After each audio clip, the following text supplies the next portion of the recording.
Bon, après, bon, on a un peu liquidé les gars on a arrêté les gens. Qui avaient collaboré. Mais moi, j'étais pas d'accord d'arrêter les collaborateurs. J'étais d'accord d'arrêter ceux qui avaient fait du tort aux résistants ou aux Bouquerois, qui les avaient dénoncés ou autres. Mais les collaborateurs, il y avait 90% de pétainistes. Oui. Allez. Alors, et puis c'était simplement une opinion, c'était pas. C'est comme maintenant, on est de gauche ou de droite. À l'époque, c'était ça. Il n'y avait pas beaucoup de gaullistes, parce que de Gaulle, on ne connaissait pratiquement pas. L'appel du 8 mai, moi, je l'ai jamais entendu. J'ai entendu après. Parce que les postes de radio, ils ne couraient pas les rues à l'époque. Et enfin, j'étais pour de Gaulle quand même, parce que c'était la seule planche de salut qu'on avait pour s'en sortir. Parce qu'il y a eu un problème, avec les communistes. Les communistes, ils voulaient tous les gars qui avaient travaillé pour les Allemands et tout, ils s'étaient enrichis, et c'était vrai, mais ils avaient été réquisitionnés par les Allemands, ils ne pouvaient pas dire non.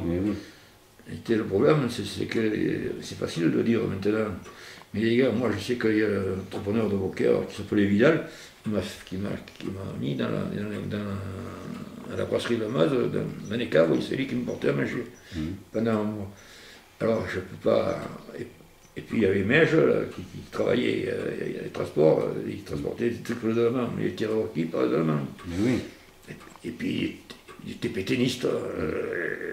Et à ce moment-là, Pétain, c'était. Et ils ont été liquidés à la Libération ou non, il y en a on les a sauvés, mais il y en a un qu'on n'a pas pu sauver, c'est Bonsignor qui s'appelait, qui était simplement pétainiste.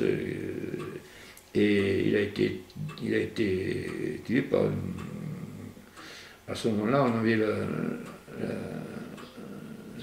l'état-major dans la rue où il y avait la glacière. Dans la glacière, c'était là où c'était une maison de maître. On avait le machin, et ils avaient enfermé ce Bonsignor dans un placard mural. Tu sais, il y avait des placards qui avaient des portes dans le mur. Et pour le rentrer, ils avaient forcé, ils avaient mis. Et moi, j'étais pas là, j'avais une moto, je faisais le circuit entre Nîmes et Beaucaire. Et j'arrive, j'entends tirer. Je monte, je ne dirai pas le nom, il est mort maintenant. C'était un collègue que j'étais un ami d'enfance, mais il était de gauche. Et le type, il pleurait, qu'il avait mis de l'eau de toilette, il faisait sur lui, tout, il avait soif. Il a tiré à travers la porte, il l'a tué. Alors moi j'ai eu ceux qui étaient on les a désarmés, et ils sont partis, on nous a foutus dehors. Et on est resté, nous, alors qu'on parle des communistes qui étaient résistants, à Beaucaire, il n'y en avait pas de communistes résistants, enfin, à part quelques-uns au départ, parce qu'il ne faut pas oublier que ce sont les premiers collaborateurs.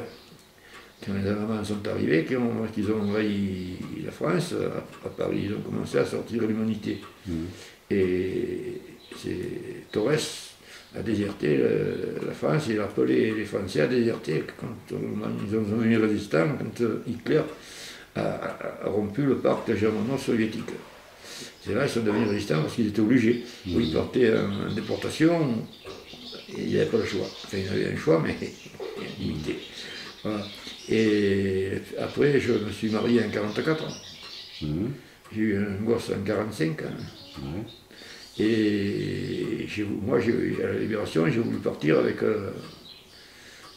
l'armée qui montait l'armée de Libération. De Libération. C'était les Français. C'était pas les Américains qui venaient, qui avaient fait le débarquement à Toulon. Mais ma femme n'a pas voulu. Comme moi, je n'ai pas la famille pour faire manger les enfants, elle, elle m'avait bien donné un peu de sous, mais alors, pleurer, tout ça, je ne me suis pas engagé. Je suis parti. Et je me suis, en fait, j'ai fait un peu tous les métiers. À l'époque, moi, je n'avais pas de qualification. J'ai fait tous les métiers pour gagner ma vie.